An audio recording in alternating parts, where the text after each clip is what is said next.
اللہ فرماتا ہے لا ریب فی ھدی للمتقین، اس میں کوئی شک نہیں ہے، ہر شک اور شبہ سے پاک ہے۔ آج کافر تبھی تو قرآن جلانے کی کوشش کرتا ہے۔ سویڈن والوں نے، ان بدبختوں نے قرآن کو پہلے فٹ بال کی طرح کھیلا، اپنے پیروں کے ساتھ قرآن کے کھیلا گیا اور قرآن کو جلایا گیا۔ یہ حرکت وہ کرتا ہے جس کے پاس دلیل کا جواب نہیں ہوتا۔ اور جڑے بندے نہ لڑائی ہو جائے تے جدو لڑائی ہوئے گلاں ہون دلیلاں ہون تے اگلا بندے کو جدو دلیلاں مک جاندیاں تے کی کردا؟ گالاں کڈنا۔ اگلا بندہ دلیلیں ختم ہو جائیں تو گالیاں نکالے گا یا لڑنا شروع ہو جائے گا۔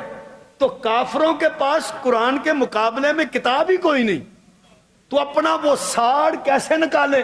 تو وہ قرآن کو جلانے کی کوشش کرتے ہیں کہ قرآن کو جلایا جائے، ہمارا ساڑ غبار نکلے۔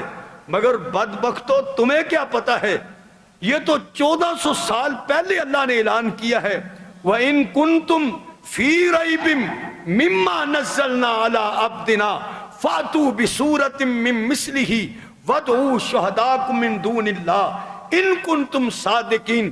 1400 سال پہلے اعلان تھا۔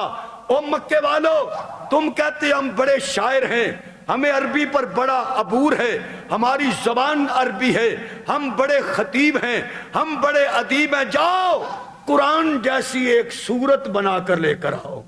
یہ تو اس وقت کا اعلان ہے اور قیامت کی صبح تک یہ اعلان باقی ہے۔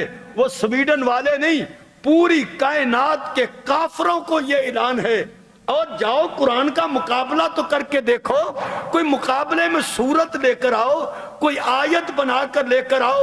جب تمہارے پاس دلائل ختم ہو جاتے ہیں تو پھر تم قرآن کو جلانا شروع کرتے ہو، اس کی بے حرمتی کرتے ہو۔ یاد رکھ لو، قرآن جلانے سے کبھی ختم نہیں ہوا۔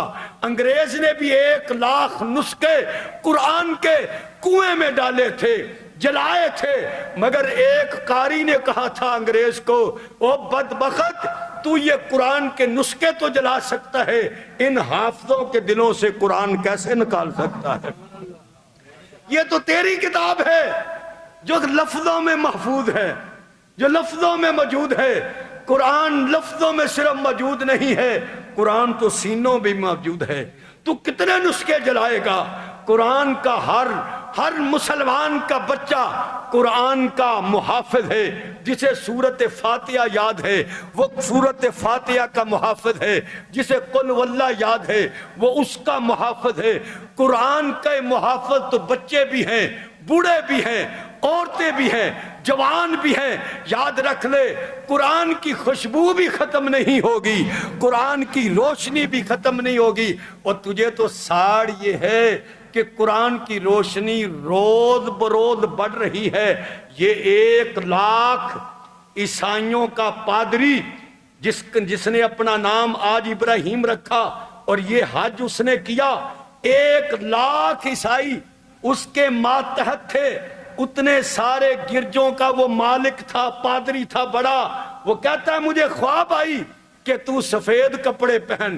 میں نے کہا سفید کپڑے تو مسلمان پہنتے ہیں، حج میں وہ احرام پہنا جاتا ہے، اور سفید کپڑے تو مسلمان پہنتے ہیں۔ دوسری رات تیسری رات خواب آیا تو میں سمجھ گیا کوئی اشارہ کوئی اور ہے۔ اس نے پورے عیسائیوں کو 1,00,000 عیسائیوں کو اکٹھا کیا اور ان سے کہا میں مسلمان ہونا چاہتا ہوں، میں نے یہ خواب دیکھا ہے۔